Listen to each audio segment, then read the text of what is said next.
Fox News Podcasts presents the Bret Baier Podcast with Fox News Chief Political Anchor Bret Baier.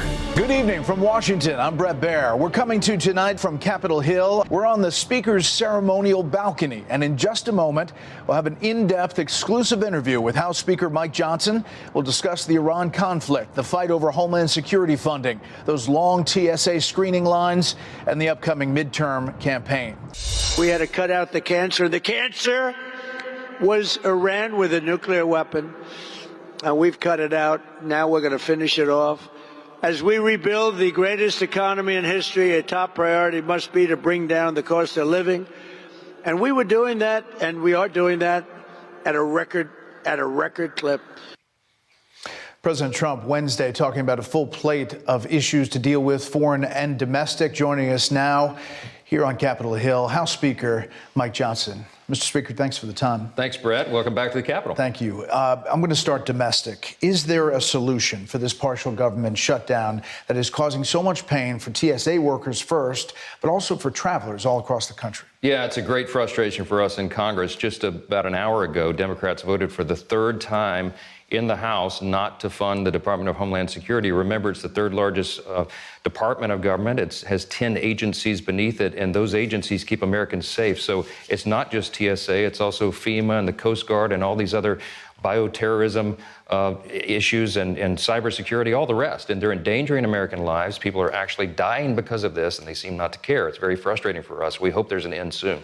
Well, Republicans say Democrats are moving the goalposts. Democrats say the president is adding things to the mix. They have band together. They have a hard line. You heard Senator Elizabeth Warren in that piece saying they're not funding ICE. They need these reforms. How do you get to yes? Because the pain is being felt. I know it's a political thing, who's to blame, but how do you get it solved? Well, the ball has been in the Senate's court for some time. We're hearing good things this afternoon. I mean, right before we walked onto the set to talk today, we hear that they may be coming to some sort of resolution. We certainly hope that happens. The president has been over backwards. They've tried to institute reforms. They have instituted reforms. We have a new secretary of the Department of Homeland Security.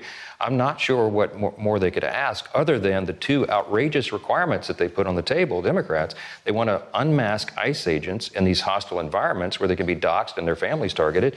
And they want us to add a warrant requirement before anyone is deported. Those things aren't workable. They can't be done, so it's not something the president can give on. Here's the Hill. GOP cracks in Senate begin to show in DHS shutdown fight. While Republicans feel the shutdown was forced by Democrats, they also know their party owns the White House and both majorities in Congress and could suffer the blame, particularly amid the war with Iran that is already stoking political controversy. Is there a point here that something else changes, like there is just a clean bill for funding TSA? Well, we've done that. I mean, we have actually funded it 3 times in the House, most recently an hour ago. Every Democrat in the House, except for 4, voted no, and they voted to inflict this pain. If you're waiting in a line at the airport, it's because Democrats are refusing to fund the government. Why? This is the important point, Bret. They want to prevent the deportation of criminal illegal aliens. That's what's at stake. They don't want the enforcement component of ICE at all. That's their position. Is there something the president can do? He's not been directly involved, has he, as far as making phone calls, pushing people? Is there something the president could do, first of all, on the executive side, executive orders? And secondly, is there some kind of deal that he could do? Well, look, he and the administration have been over backwards in offering concessions. They have been negotiating in good faith. It's the Democrats who have moved the ball. And it sounds like a partisan blame game, but this is quite literally what's happened. You can look at the voting record. I suggested today after the vote, we had to blow up the tally sheet on the vote this afternoon and put it in every airport terminal around America to show them Democrats voted no, every Republican voted yes. We've done it 3 times in the House. They've tried to do it in the Senate, but Chuck Schumer is holding that up. The frustration's real. I know you hear it from constituents. I know you hear it from other lawmakers. We asked people to weigh in on X. Stephen Klum typed up, will Speaker Johnson make a motion to suspend privileges for House and Senate members to get in front of the line when they go through TSA checkpoints when flying? Yeah, look, I don't think anybody would be crazy to do that right now. Sometimes they do that for security purposes for members, but I don't think anybody's engaging in that practice right now. Sure, we should ban. Cornyn had a bill, and there might be a bill over here. Yeah, we'll do that. let's see, bars too low. Why do politicians continue to collect salaries, though not doing their jobs, as other federal workers have been going for weeks with no pay while working? Yeah, it's a great question. I mean, during the shutdowns, we typically suspend our pay. We did that in the fall when the Democrats had the longest shutdown in U.S. history. This is now the second longest. It's a partial shutdown, but it's one that really hurts people, and I think members of Congress need to do their job. I'll say in the House, we've done this 3 times. Homeland Security, again, has been funded 3 times, and it's the Senate Democrats who are holding it up. Also in the House, you passed the Save America Act. Yes. And there's a lot of push on the Republican Party, inside the Republican Party, and with voters to get that. Polls show that. I asked Senator Thune about that the last time I was up here. Take a listen. Is this, legislating, or are you kind of just messaging for the election? Well, it's legislating. I mean, actually, if you look at the substance of the policy, this is about safe and secure and elections in this country, and making sure that we have an election process that is actually with the right people, not just the illegals who are in this country have an opportunity to vote. But he was clear in that interview, Mr. Speaker, that he doesn't have the votes. He doesn't have the votes for the talking filibuster. He doesn't have the votes to bust the filibuster. He doesn't have the votes for the Save America Act. Is there anything that you can do or that is going to be done with that piece of legislation? We've done everything in the House. It's very frustrating for us. John Thune, Leader Thune, has a tough situation on his hands. We passed it 3 times in the House, the SAVE Act twice, last Congress, this Congress, and now the Save America Act. All we're talking about is proof of citizenship to register to vote and a photo ID when you do that. It's a 90-10 issue in the country. 70% of Democrats think that that is a reasonable restriction on voting. And yet, he cannot get Democrats in the Senate to go along with it. But why is that? Why? Why do you think it's happening? Well, my theory, it's because they count on cheating. They count on illegals voting. They count on people coming in who are not supposed to vote in our elections. It's quite clear. Why else would Chuck Schumer and the Democrats oppose a measure that is so wildly popular with the people and such a measure of common sense? Don't go anywhere. More of this interview coming right up. So what's your recommendation for Senator Thune? I wish I could solve that quandary. I don't know. The filibuster is holding them back, and he doesn't have the vote total to get it done, and it's such a frustration to us. We might be able to break it apart and do individual pieces, but remember— reconciliation? Well, in some form. I mean, the problem in getting into reconciliation is you have to reconcile the budget, so it's got to be a fiscal matter. There may be a way to do that. We're looking at every possible option because they're exactly right. The president's right. Election integrity is a critical issue to maintain a constitutional republic. We've got to ensure it at any cost. You heard some of those polls that Jackie talked about, new Fox News polls. The president doesn't love Fox News polls, but these polls track with other polls that we're watching. How do you feel about the way things are going in the U.S.? Satisfied now, 36, dissatisfied, 64. The approval of President Trump on inflation and the economy down to 28 and 34%. Those are tough numbers, and you're a little way away from a midterm, but they're real. They're real. The president was on the previous program with the 5, and he was talking about the 100% support he has in MAGA, and those are CNN polls showing that. Look, those numbers are not surprising right now because there's a lot of frustration in the country about the wait times at TSA, about gas prices. So much of this is, and about the war, and the gas prices and the conflict in Iran are directly related. That is going to resolve soon. We very much believe that. We're very hopeful about that. And when it does, we get right back to the growing economy. Because remember, we did the One Big Beautiful Bill, the Working Families Tax Cut. We did that so that people would have bigger paychecks and bigger tax refunds. That's what they will be experiencing again as soon as the dust settles over this conflict. You say it's going to resolve soon. What is your level of confidence of that? We heard today the president's delaying till April 6th, this next shoe to drop in Iran, based on how negotiations are going. There's a lot of public skepticism about all that. The president talked about it at length today at the cabinet meeting. What's your confidence that it's going to resolve soon? Well, I'm tracking this hourly. I think the talks are going constructively and well. I think Iran has gotten the message. The president's intention is to complete that mission, that operation, which was limited in scope in its mission, to get it done and get out of there as quickly as possible. I think a lot of our international partners will step up and assist us with the Strait of Hormuz issue. That's a big thing.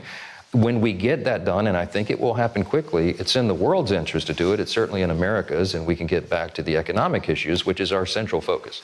You mentioned the Strait of Hormuz. President Trump says the U.S. is not affected by the closure. Here's what he said. Take a listen. The amazing thing is we don't need the Hormuz Strait. We don't need it. We don't need it at all. We have so much oil. Our country is not affected by this. So that's what he said. The national average of gas prices currently at $3.98, month ago $2.98, year ago $3.15. That's definitely true for oil at the percentage that goes through the strait for the U.S. But obviously a lot of other countries get large percentages that go through the strait, and that affects the trade that we do with them and what the cost is of those items. Plus, about 50% of the world's urea exports go through the strait. That's fertilizer. Yes. That's a big deal for farmers. Yeah, it's How a big deal. concerned are you about this? We're concerned, and that's why we've got to get resolved quickly. Our farmers have had a tough road to hoe. We're trying to get the Farm Bill done here. We're going to need Democrats to help us on that, by the way, and we hope that they will. But we can get control back over the price of fertilizer, the price of fuel, if we get that straightened out. And I think, again, our Arab neighbors, our friends in the region, have a direct interest. That's their neighborhood, so to speak. And all of our NATO allies do as well, because it's about the stability of oil prices worldwide. What the president said is not inaccurate. It's just all these things can be true at the same time. There's all this talk about whether soldiers are going to take Karg Island or elsewhere. What do you say to lawmakers who say if that happens, that definitely is when you would need AUMF, an authorization for the use of military force? We'll have to see how it shakes out. The intention and the hope is that we're not going to have boots on the ground in that situation over there. I think we can get this resolved without it. I think the leaders of Iran need to take notice of this, the president's resolve and our ability. We have a buildup of troops there because we're trying to point that out to them, and I think it'll have the desired effect. It should not be necessary. I hope that it's not, and I hope this resolves soon. That's the desire of Congress, again, so we don't have to take further action. We're not yet to the 60-day mark of this operation. The president's well within his legal authority to do this. And he did it as a defensive strike because of an imminent threat, and that's what we had to do. Well, that's important about the 60 days. You know, I'm not saying that this is happening, but it's a possibility, an option for the president to consider. Sure. Congresswoman Nancy Mace came out of a classified briefing and seemed to reveal some of what was reportedly discussed about possible ground operations in Iran. There's people who ask, why should the administration brief Congress when Congress can't keep a secret? Are there any punishments for Congresswoman Mace in this instance? Well, it is not lawful to leak classified information. I'm not suggesting that's what Nancy did there, but it is a problem. I mean, we had a big briefing for all House members in the Congressional Auditorium, and it's a lower level of classification because some of these things are so sensitive, and there is a breach of trust here. And that's a problem for the institution and something we need to address in the long run, because we've got to get back to these. Secrecy is important, especially at a time of international conflict. Quickly, I want to talk about the midterms. Yeah. Obviously, we talked about before how slim your majority is. We get it. Just one In fact, vote. the president said just last hour he feels for you Right. with some of the Republicans you have to deal with. The Mar-a-Lago flip. Democrats win the Trump hometown Florida House district. This is a state house race. Emily Gregory defeated Trump-endorsed GOP state house candidate in a hotly contested race. The president, obviously, in his backyard, and he won that district overwhelmingly.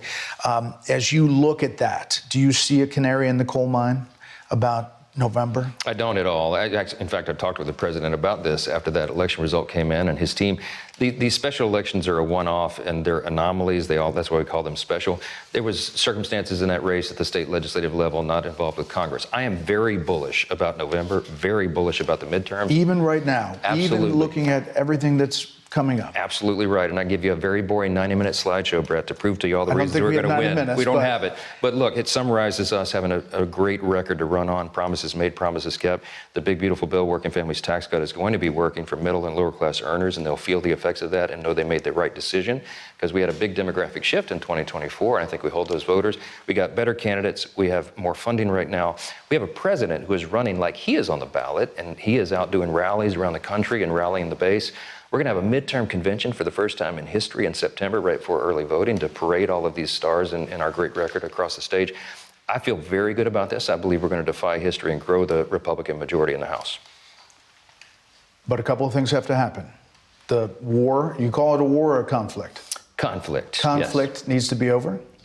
Yes, and I think it will be. I think it will be in due time, yeah. And gas prices and inflation needs to come down. Yeah, and those are directly related, because you get the Iran conflict resolved, and I think that comes right back to planet Earth. Mr. Speaker, we appreciate your time. Thanks for the hospitality. Thanks a lot. Great to have you, as always. Thanks.